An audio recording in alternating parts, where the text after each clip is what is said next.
Hey, what's going on, guys? Manufacturer sent me these clear shelf dividers for free so I could check them out, show them to you, and let you know what I think about them and how I use them. So you can see they have a really nice, clear, transparent look. So that's really cool. And I put them in my bathroom. I have this big kind of closet shelf in here. And I don't know if you're like me, I tend to like just throw things all in the shelf and it all gets mixed up. So these actually came in really handy right now so I can just organize all my things. So right here you can see like I have deodorants and then face cleaning things, hair things. This one I haven't put anything in yet, but like lotion, medicine, and then my hair cutting and shaving things down in the end here.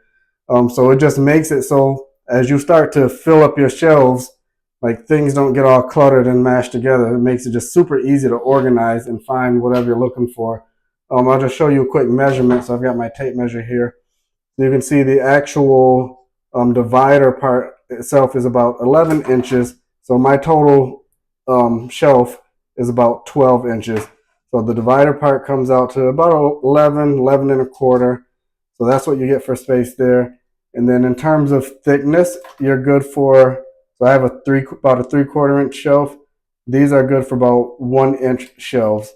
So that's one thing to know. So just if you have 1 inch shelves and you have any type of problem with organization or you just want some better organization, these things are really amazing. They do a really good job. I'm super happy with them. I think it's just a really cool product that's just helping me to feel a lot better and a lot more organized myself.